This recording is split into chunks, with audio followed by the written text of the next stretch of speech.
I was mistreated my whole life because of my special sister. She now tried walking down the aisle at my wedding, and I finally got payback. Growing up, my sister Brianna was the golden child, and I mean golden. When I was 7, I saved up birthday money for months to buy this doll I wanted. The day I brought it home, Brianna threw a tantrum saying she wanted it. My parents made me give it to her because she's more sensitive and needs extra love. I cried for hours. They grounded me for making Brianna feel bad with my crying. At 13, I got straight A's for the first time. My parents took me and Brianna to celebrate at the restaurant. Brianna picked with the cake flavor Brianna liked, even though I hate chocolate. When I asked why my achievement party was all about her, my dad said I was being selfish and ungrateful. Brianna smirked at me the whole dinner. At 16, I worked after school for 8 months and saved $2,000 for a used car. My parents found my savings envelope hidden in my closet and took it. They used my money to pay for Brianna's driving lessons and insurance because she needed a car more than me since she had anxiety about taking the bus. When I begged for it back, they said, "Family helps family." I didn't get a single dollar back. Brianna got her license and a car while I took the bus for 2 more years. Every single time, Brianna came first. I stopped expecting anything different. Fast forward 10 years. I'm engaged to the most amazing guy, Logan. I didn't want Brianna in the wedding at all, but my parents called me crying. "If Brianna isn't the maid of honor, we're not coming.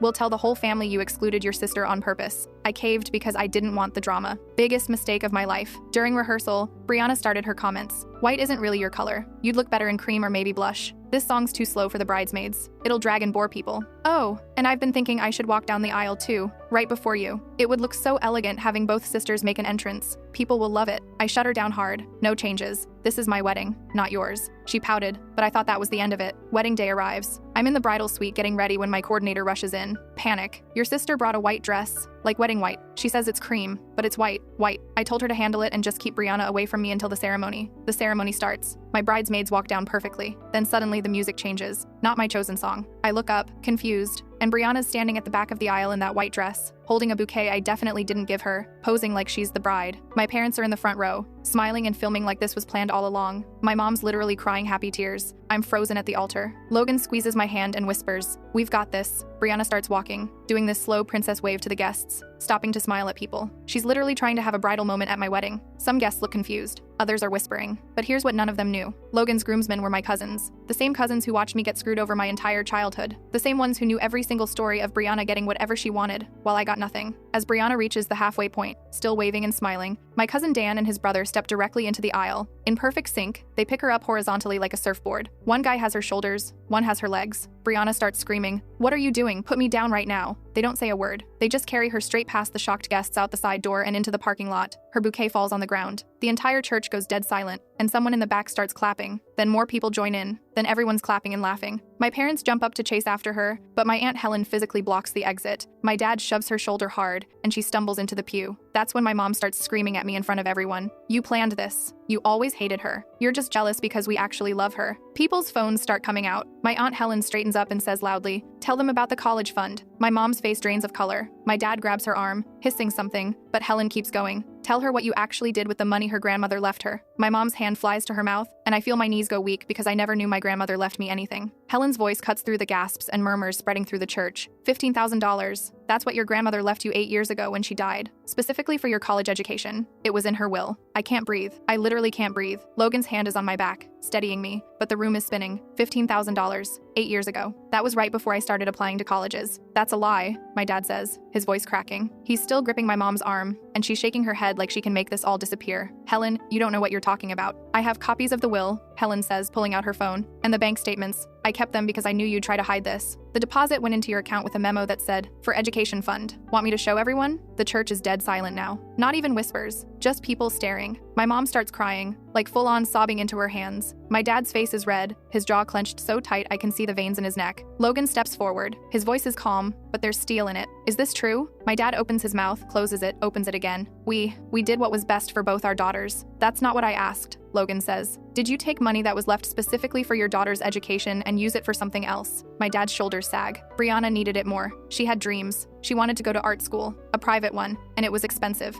He looks at me, and I swear I've never hated anyone more in my life. "You were already working. You were fine with community college." Brianna needed the support more because she struggles with anxiety and she needed what I earned. I finally find my voice, and it comes out louder than I meant it to. "She needed the money my grandmother left for me? That's what you're saying right now?" In front of everyone, people are gasping. Actually gasping. Someone near the back says, "Oh my God," and I hear phones clicking. They're recording this. They're recording my parents admitting they stole from me. My mom wipes her face and reaches toward me. Honey, please, we can talk about this at home. I'm ruining what? I cut her off. My wedding? You mean the wedding Brianna just tried to hijack in a white dress? Or maybe you mean the family? The family that's been lying to me for 8 years? My voice cracks. I got accepted to state. Full scholarship. Do you remember? I turned it down because you said we couldn't afford the housing. You said I needed to stay local and help with bills. But you had $15,000. My mom's face crumbles. We thought, get out. I don't yell it. I say it very calmly, very clearly. Get out of my wedding. Both of you. Right now. My dad's face goes from red to purple. You can't. It's her wedding. Logan's dad stands up from his seat. He's a big guy, and his voice carries. And she just told you to leave, so I suggest you do that before I help you do it. Several of my cousins stand up too. My uncle, Logan's brother. It's like a wall of people suddenly forming, and my parents realize they're outnumbered. My dad grabs my mom's hand and practically drags her toward the exit, but not before my mom turns around one more time. You'll regret this, she hisses. When you need us, when you need family, you'll see that you're being dramatic. Aunt Helen blocks their path one more time. The only thing dramatic here is stealing from your own daughter and then trying to make her feel guilty about it. The doors slam behind them as they leave. That's when Brianna bursts back through the side entrance, her white dress now dirty on one side, her hair a mess. She's crying, mascara running down her face. Did anyone see what just happened to me? I was assaulted. They threw me outside. Someone called the police, but people are still filming. Multiple phones pointed at her, and she sees it. She sees that nobody's coming to help her, that people are smirking, that people are actually laughing. This isn't funny, she screams.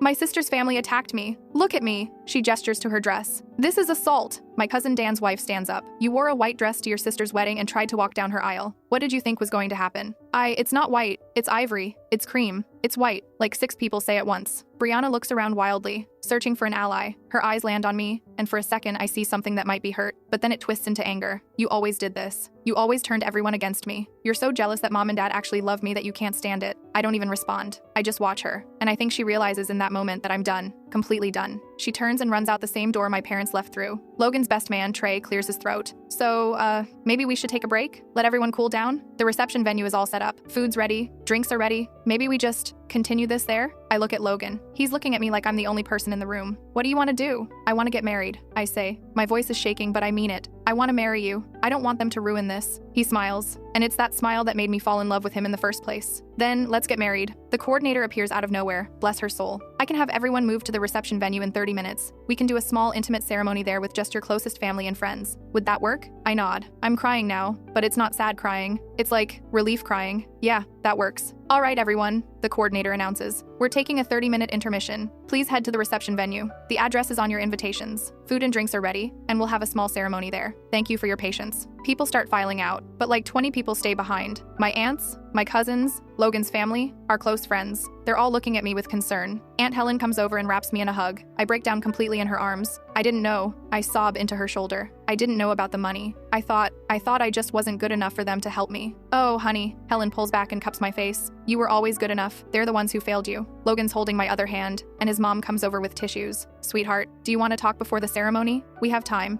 I shake my head. I want to know everything, but not today. Today I just want to marry Logan. We end up in the bridal suite anyway. Me, Helen, Logan, and a few others. Helen has her phone out. I need to show you something, she says gently. I know this is a lot right now, but you deserve to see the proof. She pulls up a PDF. It's my grandmother's will, and there it is, clear as day. To my granddaughter, I leave the sum of $15,000 to be used exclusively for her college education. I know her parents favor her sister, and I want to ensure she has the opportunities she deserves. I have to sit down. Logan sits next to me, his arm around my shoulders. Your grandmother loved you so much, Helen says. She talked to me about it before she died. She was worried about how your parents treated you versus Brianna. She wanted to make sure you'd be okay. Why didn't you say anything sooner? I ask. Why didn't you tell me? Helen sighs. I tried. I confronted your parents about a year after your grandmother died. I asked them if they'd set up the college fund yet. They said yes, that it was all taken care of. I asked to see the account, and they told me to mind my own business. They threatened to cut me off from family events if I kept pushing. She looks down at her hands. I'm so sorry. I should have fought harder. They threatened others too. My cousin Dan's mom speaks up. We all knew something was off, but anytime any of us tried to ask about your college money, we got shut down. Your dad's the oldest. He basically controls who gets invited to holidays, who gets included. We were scared of losing access to the whole family. I feel like I'm processing this in slow motion. My whole family knew something was wrong, but nobody said anything because they didn't want to rock the boat. Logan's jaw is clenched. That's manipulation. That's control. Yeah, Helen says. And I'm sorry we didn't fight harder. I take a shaky breath. Brianna went to private art school. She had an apartment near campus. I remember visiting once. It was nice. Really nice. That was my money. Helen nods. Every penny. And I worked through high school, took out loans for community college, lived at home and paid rent to my parents while Brianna lived rent-free in a one-bedroom near her campus. Yes, something clicks in my brain. Wait, my acceptance to state. I got a full scholarship. The only thing we needed to cover was housing. How much was housing? Helen checked something on her phone.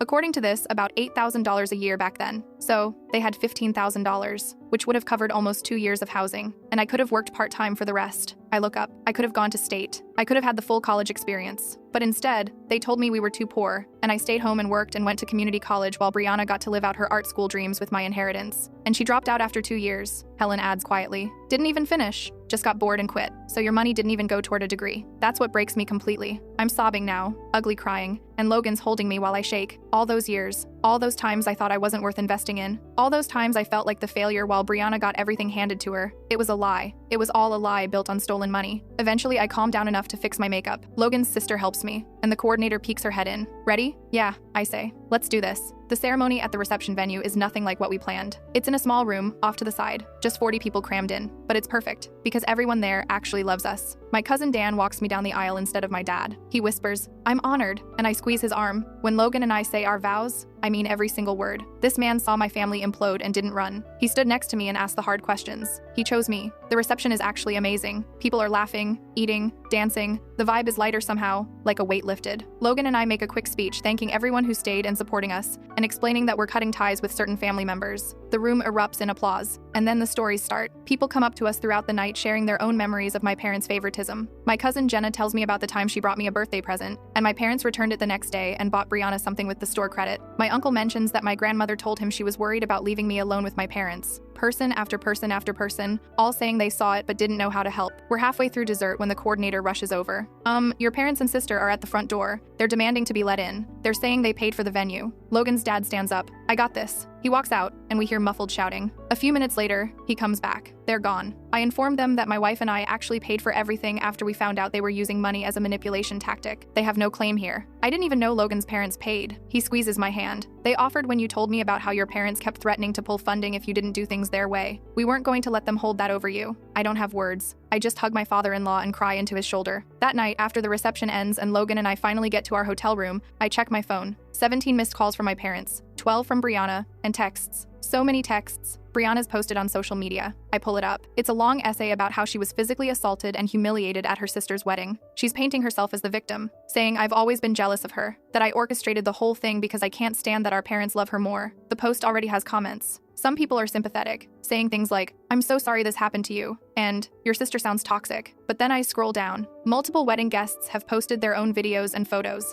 Videos of Brianna in that white dress, walking down my aisle, waving like a beauty queen, photos of her posing at the entrance. Comments start shifting. Wait, you wore white to your sister's wedding? You literally tried to steal her moment. Girl, you got what you deserved. Logan looks over my shoulder. Don't read those. Not tonight. He's right. I put the phone down. Tomorrow will be chaos. But tonight, I'm married to the love of my life, and for the first time in forever, I feel free. I wake up to my phone vibrating nonstop. Texts from relatives I haven't talked to in years. Messages from old family friends. Even people I went to high school with are reaching out. They all saw the posts, the videos, the whole mess. Most of them are supportive, saying things like, "I always knew your parents were harder on you," and "I remember when this happened," and then they share specific stories. Like, really specific stories. My mom's cousin reaches out. "I remember when you won the school spelling bee in 5th grade. Your mom couldn't come because she had to take Brianna to a regular checkup, not even an emergency. Just a routine appointment. I thought it was weird then. My old neighbor, your parents made you give Brianna your birthday presents more than once. I saw it happen at least 3 times when I was over. My high school math teacher, you were one of my best students. I wrote you a recommendation letter for scholarships. Your mother called me and asked me not to send it because you decided to stay local. I thought it was odd, but I respected your choice. Now I wish I'd sent it anyway. The messages keep coming. It's overwhelming." Logan orders room service breakfast, and we sit in bed scrolling through our phones. "This is insane," I mutter. "I had no idea so many people noticed." "They noticed," Logan says. "They just didn't know what to do about it." My phone rings. It's Aunt Helen.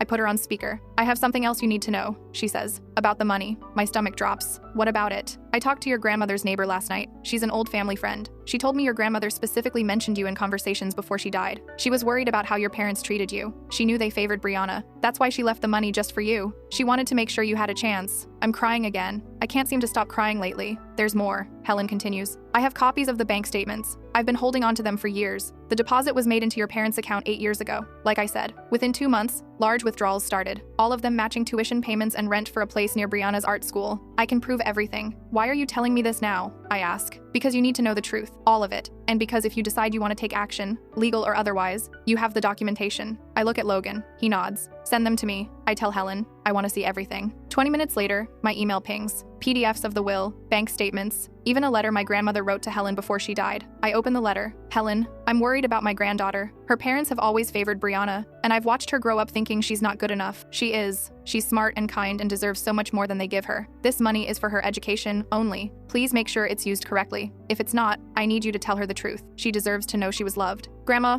I can't read the rest through my tears. Logan reads it for me, and by the end, his eyes are wet too. She loved you, he says. She really loved you. Over the next few days, Brianna continues her social media campaign. She's posting every day now. Stories about how she's the real victim, how I've always been jealous, how our parents did their best and I'm being ungrateful. She's spinning a whole narrative where she's the wronged party. But the wedding guests keep posting too. The videos, the photos, the truth. And slowly, Brianna's former friends start distancing themselves. I see it happening in real time. Her comment section goes from supportive to questioning. But why did you wear white? The videos show you walking down the aisle like it was your wedding. This seems like there's more to the story. One of her college friends even comments, I visited your apartment junior year. You told me your parents paid for everything. Was that true? Brianna deletes that comment, but screenshots exist. Someone saved it and shared it in a group chat that I somehow get added to. The receipts are piling up. My parents start texting. At first, it's anger. How dare you embarrass us like this? You owe us an apology. This is unacceptable behavior. Then it shifts to guilt. We only did what we thought was best. Brianna needed more support because of her mental health. You were always so independent. We thought you'd be fine. Then bargaining. Can we please just talk about this? We're family. We need to work through this. Think about the holidays. Do you really want to spend them alone? I block their numbers, both of them. But then Brianna shows up at my apartment. Not our apartment, the one Logan and I moved into after we got engaged. She's crying at the door, pounding on it. Please, I need to talk to you. She sobs through the door. Our parents are so mad at me. They're saying this is all my fault. I need your help. I look through the peephole. She's a mess. Hair uncombed, eyes red and swollen. Part of me feels bad, but then I remember her smirking at me at my chocolate cake party when I was 13. I remember her face when my parents made me give her my doll. I remember every single time she benefited from them treating me like garbage. Go away. Brianna, I say through the intercom.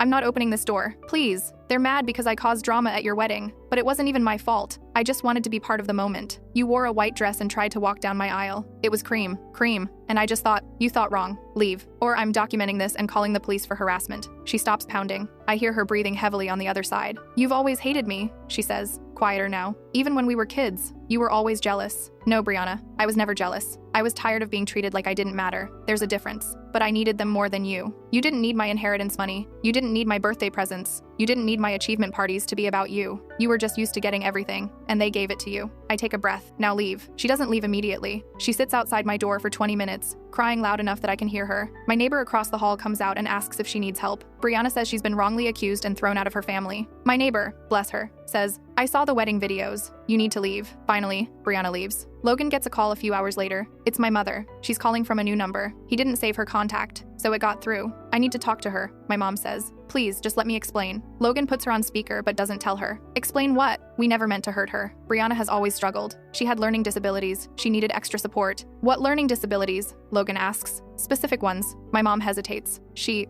had trouble focusing, and her anxiety made school harder. Was she diagnosed with anything? Another pause. Not officially, but we knew. So she didn't have learning disabilities, Logan says flatly. You're making excuses. She needed the money more. My mom's voice rises. Your wife was already working. She was fine with community college. Because you told her you couldn't afford anything else. Logan's angry now. You had $15,000. You lied to her. You stole from her. We didn't steal. We're her parents. We made a choice for our family. You made a choice for Brianna, Logan corrects. You made it using money that wasn't yours to use. Money specifically designated for your other daughter. That's theft. That's also betrayal. If you love her, you'll convince her to forgive us. She needs her family. She has family, Logan says. Me, my parents, her aunts and uncles and cousins who actually care about her. She doesn't need people who steal from her and then try to make her feel guilty for being upset about it. He hangs up. I'm shaking. Logan pulls me close. I'm sorry, he says. I shouldn't have answered. No, I'm glad you did. I needed to hear that. We block that number too. A week later, I start going through old boxes from my childhood. Stuff I'd stored in Logan's parents' garage because I didn't have room in my old apartment. Report cards, award certificates, letters of recommendation from teachers. All the things my parents never celebrated or displayed. Meanwhile, I remember Brianna's room at my parents' house. Her walls covered with ribbons and certificates and photos. Some of them for things she didn't even accomplish. Participation awards, photos from events she attended but didn't win. They were displayed like trophies anyway, but my actual achievements? Hidden in boxes in a garage.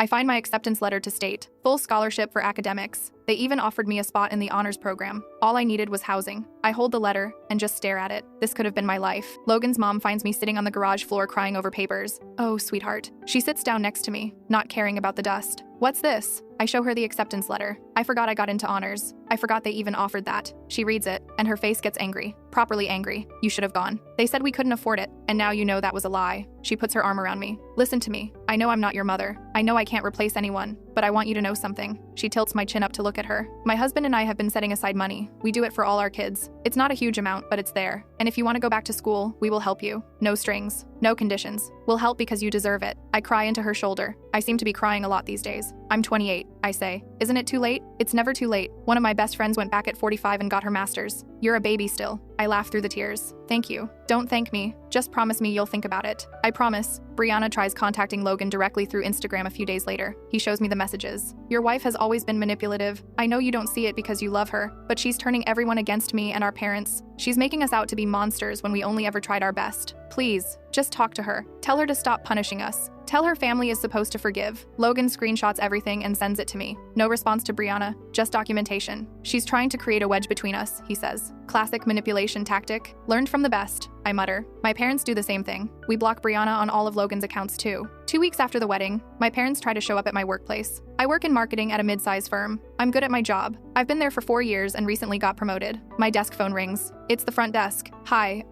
there are 2 people here saying they're your parents? They don't have an appointment, but they're insisting they need to see you. They're being persistent. My stomach drops. Tell them I'm in a meeting. Tell them I'm not available. I did. They're not leaving. They're saying it's urgent. A family emergency. I put them on hold and call my supervisor. I explain the situation, sort of. That family members are here causing a scene and I don't want to see them. My supervisor, Jen, is amazing. She comes with me to the front desk. My parents are there, looking frazzled. My mom's eyes are red. My dad looks angry. When they see me, my mom rushes forward. Honey, please, we need to talk. Jen steps between us. I'm going to need you to leave. If you don't have an appointment, you can't be here. This is a workplace. We're her parents. My dad's voice is too loud for the professional setting. We have every right to see our daughter. Not at her workplace, you don't, Jen says firmly. You need to leave now, or I'm calling security. This is ridiculous. She's being dramatic about something that happened years ago. My dad's getting red in the face. We need to settle this as a family. Sir, I'm asking you to leave. Final warning. Security shows up. 2 guys I recognize from the morning shift. They're polite but firm. My parents are escorted out. My dad's shouting about how I'm destroying the family. My mom's crying. Everyone in the lobby is staring. Jen walks me back to my office and shuts the door. You okay? No, I admit. That was humiliating. That was them being inappropriate, she corrects. Not you. You handled it correctly. You set a boundary. I'm proud of you. She leaves to let me compose myself. 5 minutes later, she emails me. Just so you're aware, I documented what happened and informed building security. If they try to come back, they won't be allowed in. Your safety at work is important. I cry at my desk, but it's grateful crying this time. That night, my parents try a new tactic. They post on social media about how their daughter won't speak to them, how they're heartbroken, how they don't understand what they did wrong. We're praying for our family during this difficult time. Please keep us in your thoughts. The comments start sympathetic, but then relatives start commenting with the truth. Aunt Helen,